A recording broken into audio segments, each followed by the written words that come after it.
Welcome to AOR Gaming Vault, where gaming's greatest stories, secrets, and legends are waiting to be unlocked.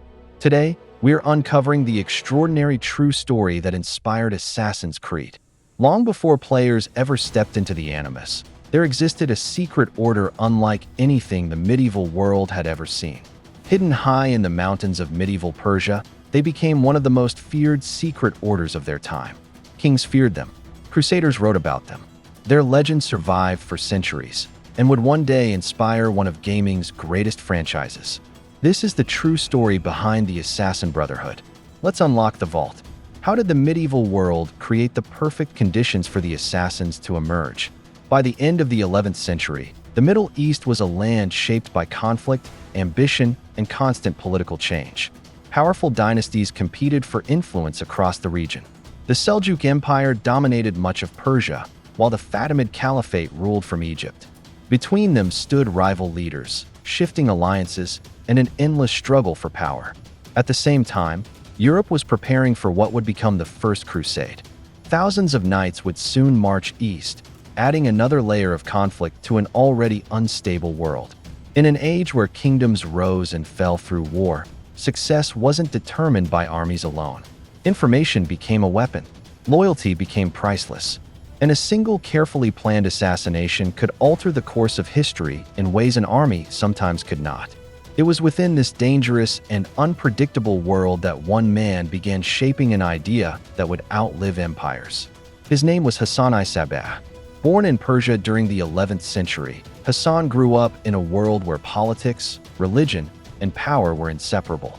From an early age, he developed a reputation for intelligence, discipline, and an unwavering determination to pursue knowledge.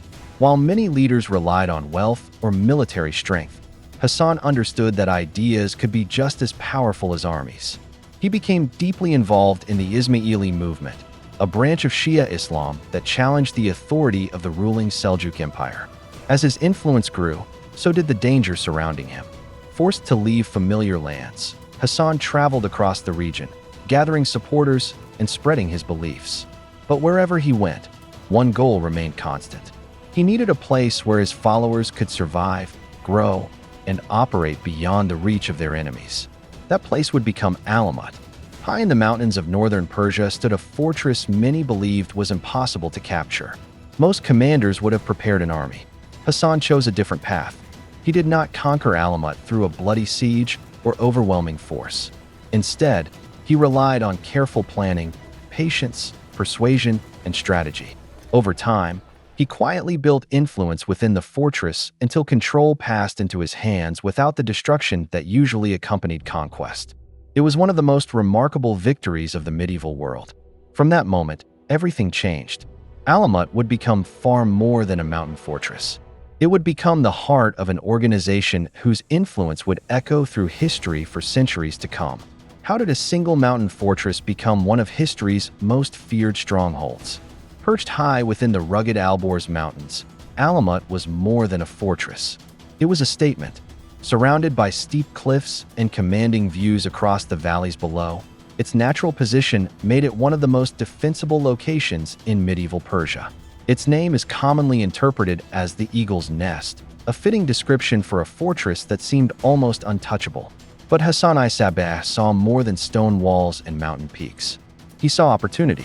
Under his leadership, Alamut became the center of a disciplined and highly organized community. Within its walls, followers studied, worked, planned, and trained. Knowledge was valued alongside loyalty, and careful preparation was considered just as important as courage. This was not simply a military outpost. It was the headquarters of an idea. Over the years, Alamut became the heart of a growing network of mountain fortresses stretching across Persia and into Syria. These strongholds remained connected through trusted messengers, loyal supporters, and carefully organized communication. Every fortress strengthened the next. Every message served a purpose. Every decision was made with patience rather than haste. The walls of Alamut offered protection, but the true strength of the organization came from the people within them. Why did kings and empires come to fear the assassins? The organization based at Alamut was unlike any military force of its time. It could never match the great empire's soldier for soldier. It didn't need to. Rather than fighting large battles, Hasan's followers focused on carefully chosen targets whose deaths could have enormous political consequences. Months, or even years, could be spent gathering information. They studied routines, built trust, waited patiently. Only when the moment was right would they strike. Their goal was never destruction for its own sake. It was precision. By removing a single influential leader, they could change alliances, weaken governments, and alter the balance of power without marching an army across the battlefield. Fear became one of their greatest weapons. Over time, fact and legend began to merge. The assassins were becoming more than a secret order. They were becoming a legend. Where does history end and legend begin? As the influence of the assassins spread across the medieval world, so did the stories told about them. Some accounts claimed the assassins used secret gardens to convince followers they had seen paradise. Others suggested they consumed hashish before carrying out missions. Modern historians remain cautious, noting there is little reliable contemporary evidence for many of these famous stories. The true origin of the word assassin is still debated. What is far less disputed is the historical impact of the Nizari Isma'ili community. Centuries later, Ubisoft drew inspiration from this remarkable history to create Assassin's Creed. The games are fiction, but behind the hidden blades lies a story rooted in real history. The real assassins may never have performed impossible leaps from towering cathedrals, but their true story is every bit as extraordinary. History gave us the assassins, legend transformed them, and gaming introduced them to millions.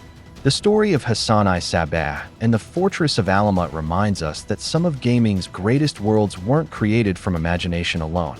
They were inspired by real people, real places, and real events. That's what AOR Gaming Vault is all about. Not just telling the stories of the games we love, but uncovering the stories behind them. Until next time, this has been AOR Gaming Vault.